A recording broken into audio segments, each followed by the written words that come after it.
¿Qué tal, queridos amigos? ¿Qué tal, Xochitl? ¿Qué tal? Qué gusto tenerte aquí y gracias por esta entrevista. Mira, por ahí recogí una estrofa de un bellísimo poema, El credo mexicano, de Ricardo López Méndez. Dice: México, creo en ti, porque escribes tu nombre con la X, que tiene algo de cruz y de calvario. ¿Cuál es la cruz y el calvario de Xochitl Gálvez, que escribe su nombre con la X?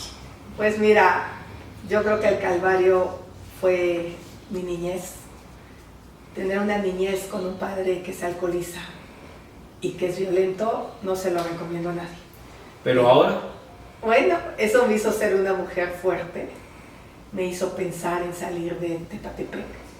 Me di cuenta que mi destino era exactamente el mismo si no hacía algo y entendí que estudiar era la única posibilidad que yo tenía. Obviamente cuando lo planteé, pues dijo, no cuentas conmigo, yo no te voy a dar dinero para que te vayas a la ciudad, además te van a embarazar. y no ocurrió. No ocurrió. Afortunadamente, pues esa cruz, esa X ha sido para mí maravillosa, porque justamente tiene una fuerza brutal. La X vista desde el punto positivo refleja fuerza, refleja tesón. Y cuando hubo el debate de escribir México con J, qué bueno que no lo permitieron, porque México se escribe con X de Xochitl. Se escribe con X también. ¿Algo de cruz y de calvario hacia el futuro? Bueno, voy a enfrentar una elección de Estado. Eso es muy importante decirlo.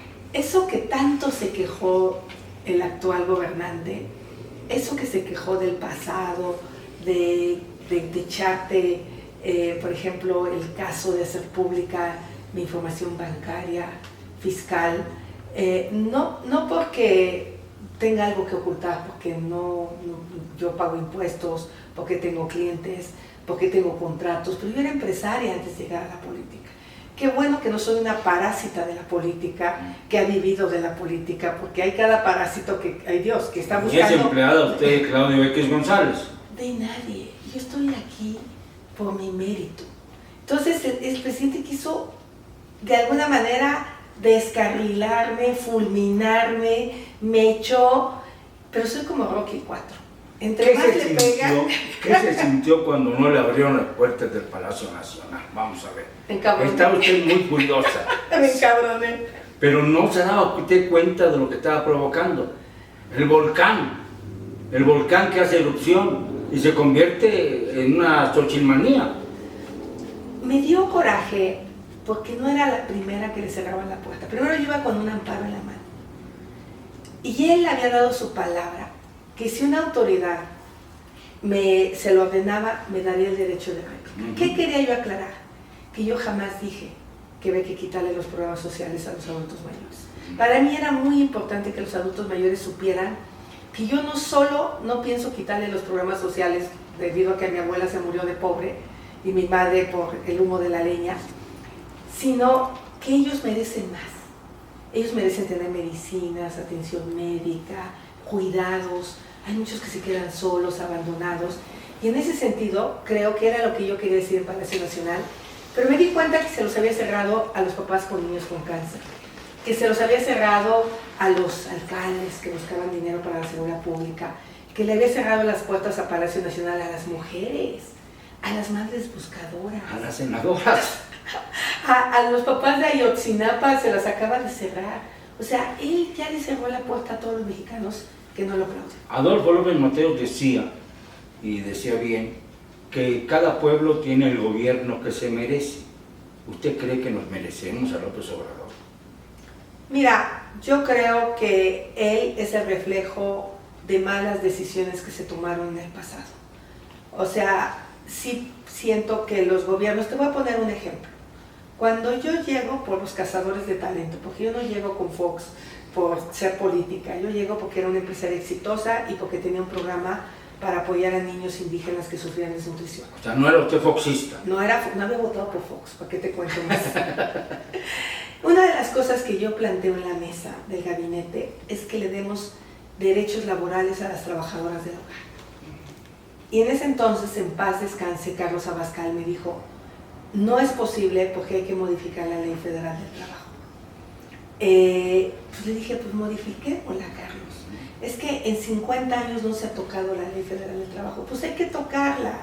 No es justo que una trabajadora del hogar le den una patada, le echen a la calle y no tenga una pensión. Y que amanezca sin saber que ese día la van a despedir. Exacto, ¿no? Eso lo logré aquí en el Senado, como senadora, 23 años después. Y creo que esas son las cosas que no hicimos. Además, la Ley Federal del Trabajo fue hecha para proteger los derechos del trabajador, pero había un capítulo, no los derechos del empresariado. Pero había un capítulo especial para las trabajadoras del hogar y ellas no podían tener seguro social. Y ellas no podían tener una estancia infantil para sus hijos. Bueno, eso lo hice aquí como senadora, porque esa iniciativa la elaboré, tu servidora, me acompañó MC, Patricia Mercado, Manu Michel de Morena, me acompañaron otras senadoras, Vanessa Rubio del PRI, y en ese... ¿Solo mujeres? La firmamos, y creo que Madero de hombre, algunos hombres después ya levantaron la mano para firmarla, pero las que redactamos originalmente somos nosotras. Y ese es un logro. Y luego me metí al tema de jornaleros agrícolas, al tema de trabajadores digitales que tampoco tienen seguridad social. Tú puedes atropellar a un repartidor y ¿qué pasa si se queda sin una pierna? ¿Quién lo va a mantener el resto de su vida? O sea, y hay otras modalidades de empleo. Entonces creo que esa parte de reducir la desigualdad le faltó a los gobiernos del pasado. Y este vino con esa promesa, pero no ha hecho nada. Porque, por ejemplo, en materia de derechos indígenas no han presentado ninguna reforma porque se quedaron pendientes los acuerdos de San Andrés. Yo sí presenté una que no ha querido aprobar. Ya van a hacer 30 años, Xochitl. 30 años de los acuerdos ¿Cómo de es San Andrés. posible? Bueno, pues ahí está pendiente el reconocimiento de tierras y territorios, de la autonomía, está pendiente el reconocimiento del pleno acceso a los recursos naturales de los pueblos indígenas, porque el tema de los pueblos indígenas no es un tema de solo que reciban la pensión de adultos mayores o la beca, es el que puedan tener acceso pleno a sus recursos naturales, es que tengan pleno ejercicio de sus derechos políticos, es que tengan pleno ejercicio de sus derechos culturales, acceso a la justicia de una manera diferenciada. Eso es lo que está pendiente y que este gobierno no ha querido. Entonces, creo que tenemos aciertos en el pasado, pero también tenemos deficiencias. Ahora, yo tengo una ventaja, conozco los dos mundos. Conozco el mundo de venir desde abajo, de vender gelatinas en la plaza, de ir a ofrecer tamales los sábados que hacía la tía Manuela para ganarme una lana. Y también conozco el mundo de los empresarios, porque por alguna razón fui empresaria del año, en 94. Le voy a hacer una pregunta que a lo mejor ya contestó, pero se la voy a plantear de otra manera. Usted dijo que no es una mujer de venganzas, que de ninguna manera está pensando en vengarse. Pero yo me pregunto, ¿usted sabe cuántos millones de mexicanos hay que desean ver a Andrés Manuel López Obrador tras las rejas? Yo lo sé, pero también soy una mujer práctica. El responsable del mal manejo de la pandemia es Hugo López Gatell. Este es el primero, O sea, el primero de la tarde, digamos. Pues, a ver, ¿por qué hay responsables? Porque el presidente no firma. Y eso es algo que tendríamos que entender de todos los presidentes. Ellos pueden ser sometidos a un juicio político que está en otra instancia, no está en la instancia administrativa. Hay una responsable, Rocío Nale, de que la refinería de Dos Bocas cueste al menos hoy 2 veces más, y todo indica por lo que está etiquetado que van a ser 3 veces más. ¿Por qué pasó de 8,000 millones? Medio billón de pesos. Imagínate. Es Entonces, ¿quién se está robando? Medio billón de pesos es el tren. Iba a costar 120,000 millones. Dos Bocas, pues vamos casi por el estilo. Por el estilo. Por Sí. el estilo. Vamos a llegar a medio millón de pesos. Y no va a haber un litro de gasolina. Y no hay gasolina. Yo fui a tocar con mi bidón y no me vendieron. Y no tiene para cuándo, porque yo miré las grúas, todas están ahí instaladas. ¿Cuándo fue eso? Fui hace 3 meses, 4 meses a Dos Y Bocas. estaba atrasadísima la obra. Hace 3 meses que estuve en Dos Bocas, o 4, sí, 3 meses. Fue en Tabasco a principios de julio, que fui a Dos Bocas.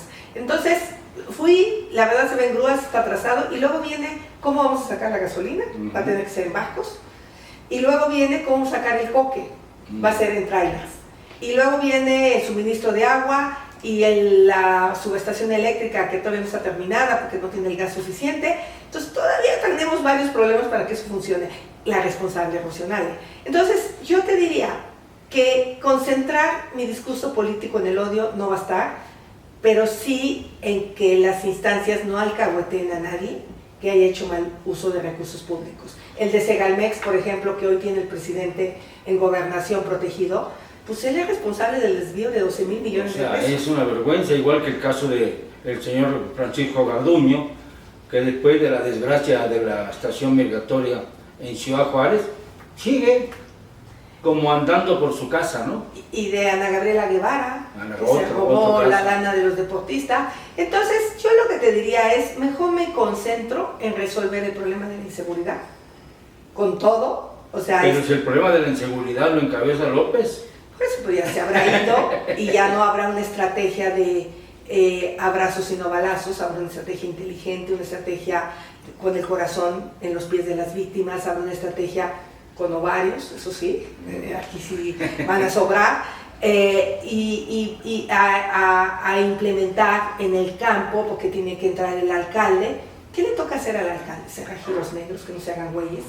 Ahí reciben mucha lana indebida, donde hay trata, donde hay drogas, Mochis. donde hay, ¿no? Entonces ahí tenemos que decirle a los alcaldes, a ver, no te hagas tarugo, a ti te toca esto.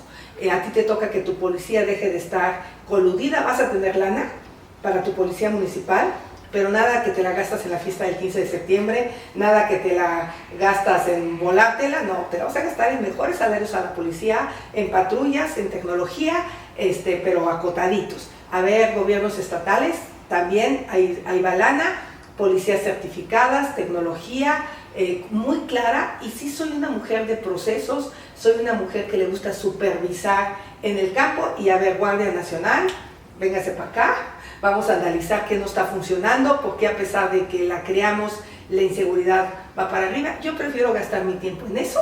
No habría mañanera, seguramente. Ya no va a haber mañanera. No, habrá cuando sea necesario informar algo. No sabe usted qué gusto me da oír eso. Entonces, por eso creo en eso, creo en y cómo le hacemos para que haya medicinas luego, y cómo le hacemos para que tengamos médicos, para que los hospitales, sus elevadores funcionen, para que si quieres una cirugía no te tarden 6 meses.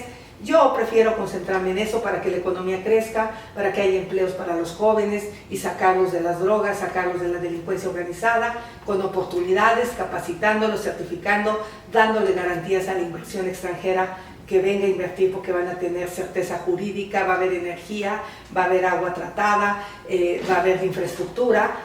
Yo soy una ingeniera que le gusta resolver. Hay una pregunta que no se han atrevido a hacerle. Mucho se piensa que para llegar a un cargo público, a una gobernatura, a una diputación, a una senaduría o a la presidencia de la República, se necesita negociar con el narcotráfico. ¿Qué dice usted de eso? Yo creo que no puedes negociar con la delincuencia. No tengo manera de hacerlo yo. Si la señora de enfrente va a seguir con la negociación actual, pues qué mal por el país. Porque al final de cuentas, creo que cuando te metes en líos es cuando negocias con ellos y luego no les cumples, ¿no? Entonces mejor no hay que negociar. ¿Y si llega alguien y se lo ofrece? No lo voy a aceptar. ¿Qué le diría? ¿Vaya usted a su casa? Vaya usted a su casa, yo soy una mujer de valores y derecha. Bueno, pero aquí viene una no contradicción, pero sí algo que va paralelo a este asunto. El aceptar la vigilancia o la custodia del Ejército Nacional durante su campaña no es poner las manos la campaña en manos de Lutero. Pues mira, la verdad de las cosas es que el trato que hemos hecho es, yo ahorita no traigo escolta del ejército, ellos no están en este momento conmigo. ¿Desde cuándo será eso? A ver, cuando vaya a los estados peligrosos. Solamente en esos casos. En esos casos. Y los estados peligrosos son pues casi todos. Chiapas, Guerrero, Oaxaca, el Sinaloa, norte del país, Veracruz. Pero en el sentido muy discreto, sobre todo de inteligencia. Ellos saben dónde andan los malosos. Yo soy una persona responsable, esto lo discutí muchísimo con mi familia. Yo no tengo los millones de pesos para contratar un sistema de seguridad, la verdad de las cosas. Cuando empecé a ver presupuestos, pues es una millonada que yo no tengo. que yo no tengo para pagármela, para traer gente de alto nivel, camionetas blindadas, armas, y entonces, en ese sentido, yo le he hablado claramente al general. Yo he votado en contra de la militarización del país, el general secretario lo sabe. Aquí ha conocido mis posturas abiertas. Ya le entregaron el aeropuerto internacional de la Ciudad de México a la Marina, el otro está en manos del Ejército. O sea, es un problema serio. Yo creo que para ellos mismos es un agobio. Yo creo que los militares van a agradecer que les quitemos tanta carga de trabajo y que las dependencias del gobierno se hagan responsables de lo que les toca. Que la Secretaría de Comunicaciones se haga responsable. Yo creo que hay que compartir la vigilancia, la seguridad con la policía. Por supuesto que tiene que haber mecanismos de evitar que entre la droga, pero la mala noticia que le quiero dar al gobierno actual es que hoy sigue habiendo corrupción en las aduanas con todo y Marina. Sigue habiendo corrupción con todo y Ejército. O sea, que ni se haga ilusiones de que en la entrada del Ejército resuelve el tema de corrupción.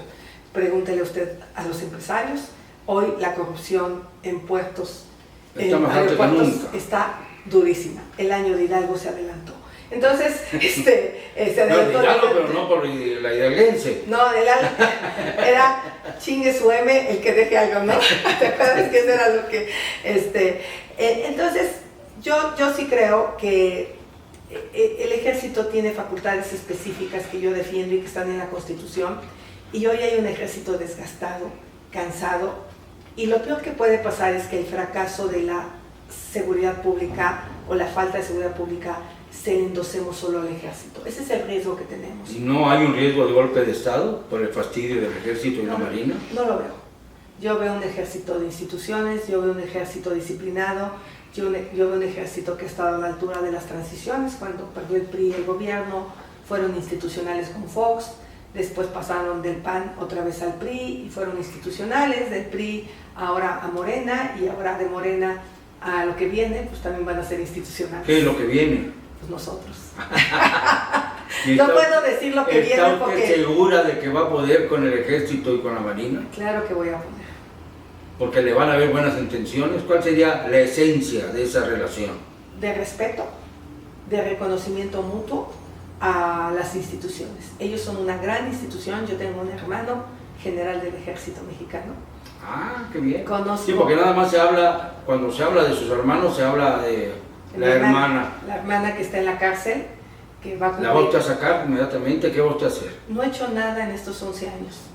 Ella ha seguido un proceso, creo que bastante injusto, porque en 11 años no tiene una sentencia. Y eso no está bien para ningún mexicano. En 11 años el Estado no ha podido demostrar su culpabilidad. No la han sentenciado, ¿verdad? No la han sentenciado. Y como máximo la ley dice que se 2 deben años. pasar, bueno, en mi época cuando yo estuvieran 5, ahora ya 2 son años. 2 años. Y algo que debe de saber el público es que esta actual Comisión de Derechos Humanos la ha inscrito en el Catálogo Nacional de Víctimas de Tortura. Como presidente, si llegado el caso, ¿iría usted a verla? Siempre la voy a ver. La he visto como mamá, como ciudadana, como jefa delegacional, como senadora. Siempre hago mi fila. Era muy curioso porque estaba yo allá en Santa Marta y hola delegada, ¿cómo está? Yo soy de la Pensil. Ella es mi hermana y va a ser mi hermana toda la vida. Claro. Si es responsable de algo, será la autoridad la que decida. Y yo creo que ya en 11 años de prisión habrá pagado lo que haya hecho. Lo único que ella ha podido acreditar es que no estaba en el lugar que dicen que estaba. Bueno, ¿y el hermano de usted, que es general? Ya se separó. Ya está pensionado. Ya está pensionado. Fue muy curioso porque él se vino conmigo diciendo que se iba al militar porque ahí daban de comer gratis. Y resulta que yo tenía que chambear para llevarle el pollo los sábados, que por cierto se lo comía a una velocidad que me dejaba viendo. A usted le costaba varias horas hacerlo y él se lo comía en No, se lo compraba, era un pollo rostizado, porque me hablaba y me decía, vas a venir el sábado, sí. Oye, pues me puedes traer un dinero para la grasa, para las hebillas, para esto. Sí, yo trabajaba afuera, yo era telefonista y tenía que separar 100 pesos para él a la semana y su pollo. Y eso nos unió tremendamente a mi hermano y a mí. Nos llevamos muy bien. Hay un lugar común. que usted ya ha respondido de distintas maneras, pero que yo debo hacerle la pregunta porque si no va a decir, bueno, ¿a qué fuiste, no? ¿Cuál es la diferencia entre las tesis presentadas por Claudia Sheinbaum, un hombre que me pone nervioso, y Yasmín Esquivel y el propio presidente, con la titularidad que usted tuvo, porque lo que usted presentó no fue una tesis, eso ya está claro? ¿Cuál es la diferencia? Que yo me titulé por experiencia profesional. Por haber hecho 3 edificios de inteligentes. Bueno, primero tengo que aclarar que soy la creadora de muchos de los conceptos de edificios inteligentes que hay en México. ¿Cuál fue el primero? El World Trade Center. Ah, muy bien. Y yo fui partícipe de ese edificio en 1988. Yo me preocupé más por chambear que por titular, es la verdad. Porque mi padre enfermó de los riñones y tenía yo que pagar una diálisis 3 veces a la semana. Y eran más de 20,000 pesos mensuales. Entonces, en ese momento, pues no le daban diálisis a las personas mayores, le daban diálisis a los jóvenes, porque mi hermano era derechohabiente del ejército mexicano. Qué doloroso, ¿no? Sí, es más, un compañero de mi papá que se atendió en nutrición murió a los 15 años que lo dejaron de dializar en nutrición. En nutrición nos dijeron, no los podemos seguir dializando, le tenemos que dar prioridad a los jóvenes. Y en ese momento yo dije a mis hermanos, no se preocupen, yo tengo chamba y yo voy a pagar las diálisis de mi papá. Y vivió 10 años más mi padre. Qué bueno. Gracias a mi trabajo como ingeniera de edificios inteligentes. Entonces, eso le debe dar a usted una gran satisfacción. Pues sí, porque había que mantener a la familia. Yo ya tenía una hija y hice en esa etapa de mi vida más de 100 edificios. Como empresaria, fui empresaria del año 94. Casi construyó todo Santa Fe usted, ¿o qué? Sí.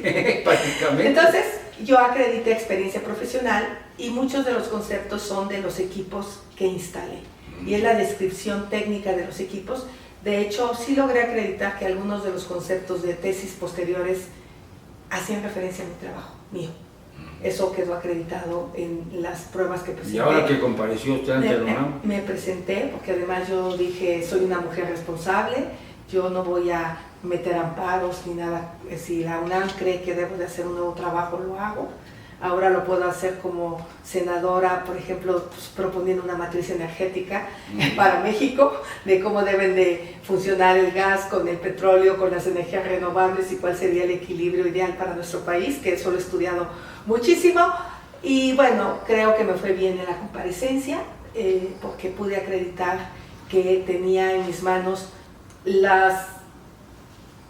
era como las presentaciones que hacía yo de edificios inteligentes, que empecé con acetatos y luego continué con transparencias en un carrusel y acabé con presentaciones, porque di más de 100 conferencias sobre edificios inteligentes en nuestro país. ¿Y las tesis de las personas ya mencionadas? Pues ellos sí se supone que estaban presentando conceptos innovadores, pero pues ahí a Sheinbaum no la van a llamar. El horno de leña.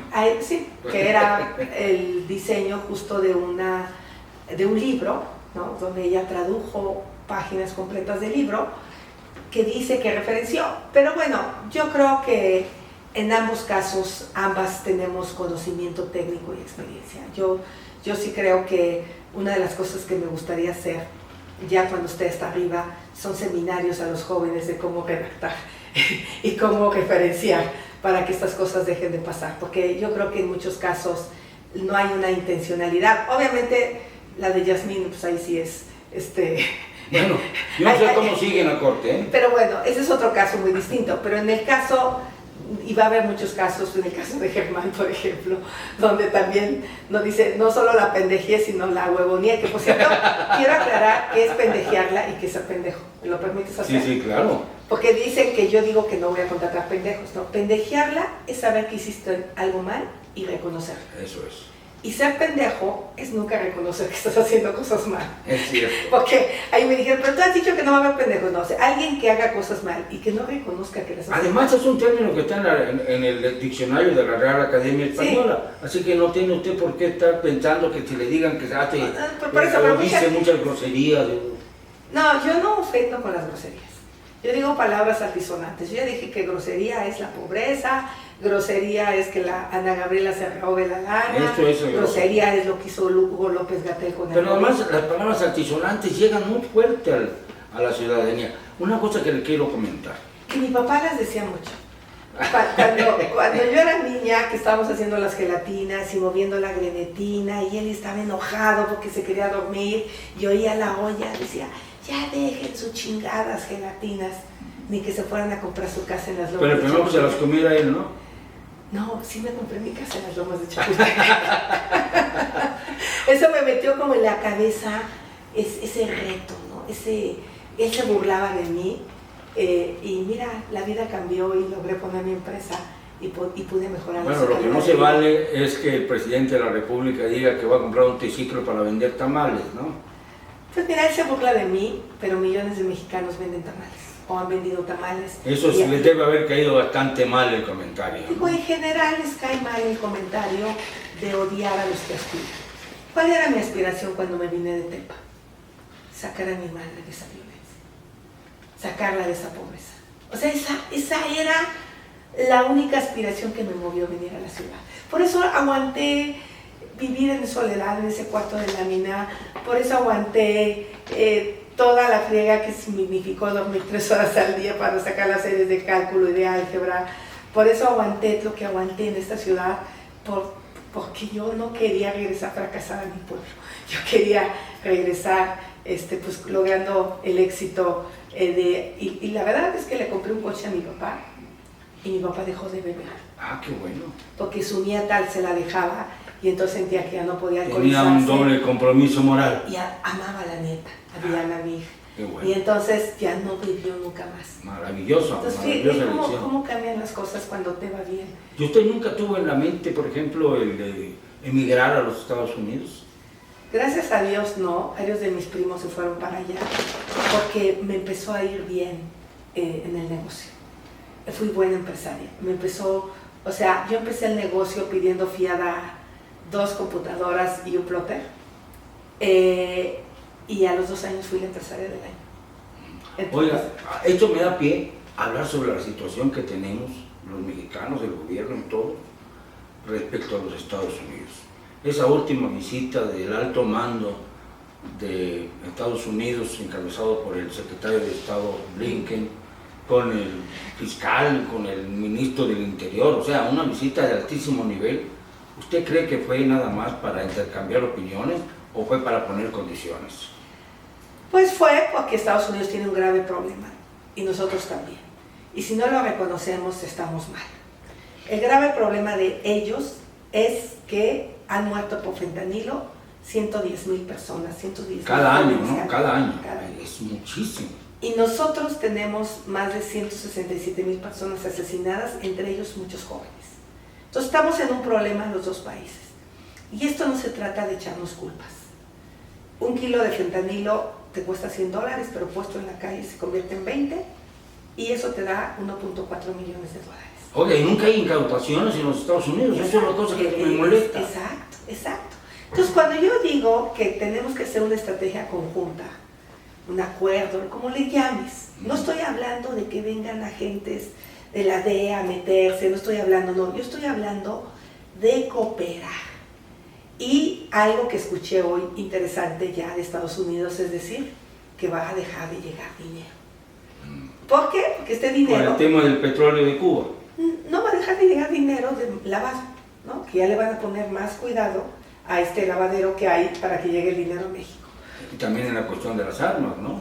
Exacto. Entonces, eso es resolver el problema de una manera inteligente, que es lo que yo digo, que en mi estrategia de seguridad va a haber inteligencia, corazón y ovarios. Pues va a haber las 3.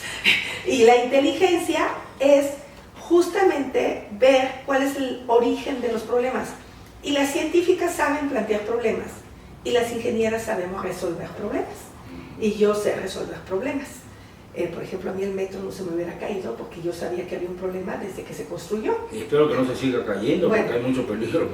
Entonces, ahí hay un problema que no se puso la atención suficiente. Entonces, ¿qué significa poner la atención? Tenemos 6 delitos que tienen que ver con el ámbito internacional.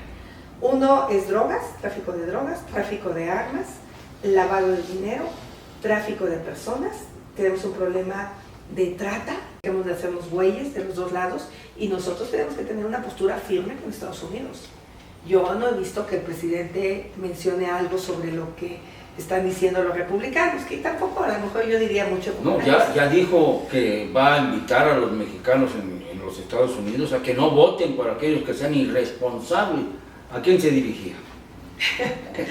Pues pero pues en su momento fue a visitar a Trump, ¿no? O en ese sentido, no sé, yo y creo... Trump dijo que es el primero que se le había doblado. O sea, bueno, o sea que a todo lo que hace le sale por la culata, el tiro por la culata. Tenemos que tener una postura firme y de respeto. Y ya pues, si es Biden o es Trump, van a tener enfrente una mujer que de alguna manera, si hacemos nuestro trabajo, hasta van a extrañar a los mexicanos, fíjate.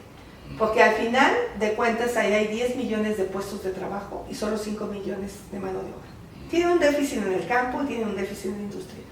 Y si México hace su trabajo, esa mano de obra se va a quedar en México. Porque vamos a tener industrias de primer nivel relacionadas al nearshoring, como semiconductores, como temas de robótica, de electromovilidad, de inteligencia artificial, de sistema de entretenimiento, industria farmacéutica, que son industrias que requieren mano de obra calificada. Y entonces ya no se van a querer ir a Estados Unidos si en México hacemos la chamba de resolver el tema de la seguridad, de tener energía limpia, de resolver el tema del agua tratándola, de resolver el tema de capital humano, preparando a los jóvenes, que por ahí empezó el pleito con el presidente, porque yo sugería enseñarles código, enseñarles habilidades digitales, darles competencias laborales, darles un idioma. O sea, hacer de las remesas un acto como de gran rehabilitación social en nuestro país es una verdadera barbaridad, ¿no? Claro, debe de darnos vergüenza. Eso es lo que yo digo. ¿No? ¿Por qué? Pues porque ahora que estuve en el campo, obviamente mientras Sheinbaum se anunciaba en Broadway, yo estaba con las recogedoras de... ¿Ya habrá visto alguien ese anuncio? Pues por lo menos se difundió mucho, ¿eh? Pues sí, pero ella lo necesita porque tiene muchos millones para hacerlo. Yo necesito ir al campo con la gente. Qué barbaridad. Es increíble. Bueno, pues finalmente, ya para cerrar, en toda la lectura hay dos cosas. Habla usted de las mujeres con un ímpetu y con unas ganas, el empoderamiento femenino, le digo yo. ¿Dónde vamos a quedar los hombres? Porque al rato nos van a hacer que estemos cocinando. Mira, que no está mal, hay chefs muy buenos. La mujer que acaba de ganar el premio Nobel de Economía. Extraordinaria mujer. ¿Qué tal? Y está en la cárcel. Pone en la mesa un tema importante que es la desigualdad con las mujeres, que sí existe. Y que ustedes los hombres lo tienen que aceptar con muchísimo cariño. Porque a medida que lo hagan, van a ser esposos felices. Yo tengo un hombre inteligente que lo supo hacer muy bien. Su esposo. Mi esposo Rubén. Rubén Sánchez. Rubén Sánchez Manso, que nació en la colonia Peralvillo. Y que es un hombre maravilloso que me ha acompañado a lo largo de mi vida. Que en sus momentos decidió jugar un papel de bajo perfil, de acompañamiento. Nunca dejó su empleo. Él trabajó en una empresa internacional, pero tenía más posibilidades que yo de tener tiempo. Es duro, ¿no? Duro. Es duro para la cultura machista que hay en México. Exacto. Pero él iba por Juan Pablo a la escuela, él iba a las reuniones de papás de familia, él acompañaba a Diana a sus actividades deportivas, él cubrió el espacio que yo dejé para irme al gabinete presidencial. Y pues la verdad es que con la empresa a mí económicamente me fue mejor. Pero nunca hubo un pleito en la casa de quién da más. Yo siempre valoré lo que él aportaba de una manera importante. Y yo aportaba también, y pues los viajes, las diversiones, pues se pagaban con los apoyos excedentes que había en la familia. Entonces, saberle dar tu lugar a tu pareja. Usted ha sido una buena administradora. He sido una buena administradora y así voy a administrar, porque sé lo que se cuesta pagar una nómina.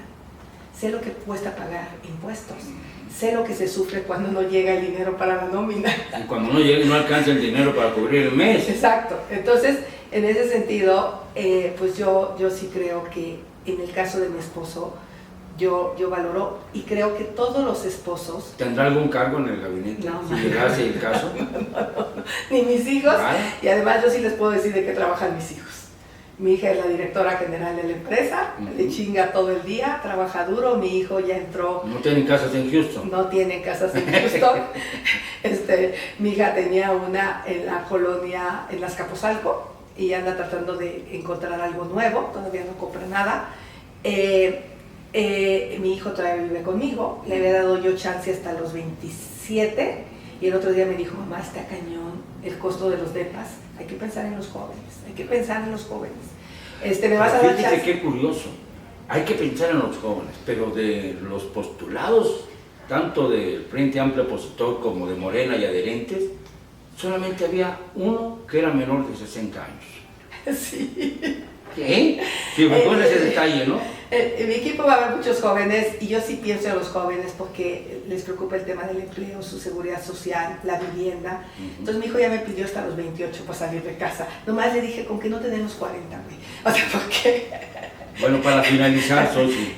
Bueno, y en ese sentido, este premio Nobel lo que dice es que viene bien el sistema de cuidados para las mujeres, viene bien capacitar a las mujeres y empoderarlas, viene bien que los hombres participen más en la paternidad, darles licencia de paternidad. Que tengan los mismos derechos que las mujeres en cuanto al nacimiento de los niños, exacto, la lactancia, etc. Y todo eso es positivo, todo eso es positivo para los hombres. Y hay un sector que me preocupa, que ella no menciona en su libro, que son las personas mayores de 40 que ya no les quieren dar empleo, hombres o mujeres. Ah, caramba, ese es un fenómeno. Ese es un tema muy importante que lo tenemos que poner en la agenda. Jóvenes, gente entre 40 y 60, porque hay muchas políticas para adultos mayores, pero para las personas entre 40 y 60 tenemos que hacer algo importante. Sí, porque todavía es un mundo de productividad que está desperdiciado. Yo cuando pensaba que a los 60 ya no estaba como muy bien llegar y vi a Biden, dije, no, bueno, soy joven. Bueno, hablando de, ya para terminar, la política internacional, nos dolió mucho lo que pasó en Israel, ¿no? Mucho. Lo que está pasando. Me dice usted que ya incluso ya detectó drones en la casa que querían tirar, sí, que quieren derrumbar, y que ya pues tiene precauciones porque pues, ¿qué es esto? Es un mundo de drones que no sabemos cuándo están cargados y cuándo no están cargados. ¿Qué le merece, qué opinión le merece lo que pasó con Hamas e Israel? Precisar que el terrorismo lo tenemos que condenar, venga de donde venga. No puedes decir este sí es un buen terrorismo, este es un mal terrorismo. Obviamente toda mi solidaridad con el pueblo de Israel y el pueblo palestino, porque ellos al final son víctimas de los terroristas. Y a la comunidad judía internacional, pues también mi solidaridad, porque pues seguramente tienen familiares en Israel por los que están sufriendo. Hay 3 mexicanos, ahora lo sabemos. Entonces yo creo que no puedes tener tibieza en condenar estos actos de terrorismo, pero otra vez Sheinbaum no lo va a hacer si el jefe no le dice que lo haga. Entonces, es una marioneta Sheinbaum, bro. Pues en ese sentido ella no va a hacer nada que contradiga, y la política de seguridad va a ser la misma, y la política energética va a ser la misma, y la política económica va a ser la misma. No tiene autoridad moral. Pues a lo mejor la tiene, pero no la va a poner en la mesa porque no va a contradecir a su jefe. Entonces en ese sentido yo sí tengo una mayor autonomía, una mayor libertad. Yo no era la candidata de los partidos. Yo no era la favorita del PAN, ni del PRI, del PRI. Usted fue un volcán, yo lo llamo un volcán. Un volcán que salió de la nada, con historia propia, con ideas propias. Aquí yo me he agarrado con el PAN porque he votado cosas distintas. Porque yo no he militado en ningún partido político hasta el día de hoy. Respeto al PAN, le quiero, pero no tengo militancia partidista. O sea, soy una ciudadana que lo que va a buscar es políticas públicas que beneficien a los más pobres, por supuesto. 9 meses le quedan. 9 meses y yo le pregunto, ¿va a ganar? Por supuesto. Soy una mujer que viene de atrás, que toda su vida ha venido de abajo y que lo va a lograr. No está tan abajo como dicen las encuestas.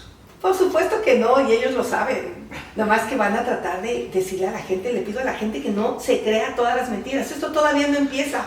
La señora Sheinbaum quiere ganar sin competir. Eso no se vale en democracia. En democracia hay urnas y hay elecciones y eso apenas viene. Xochitl, no sabe cuánto le agradezco estos minutos. Además, un buen espacio y espero que tenga mucho éxito. Yo no sé cuántos votos le provengan de esta entrevista, pero de los que estamos aquí en el salón ya tiene alguno. Gracias.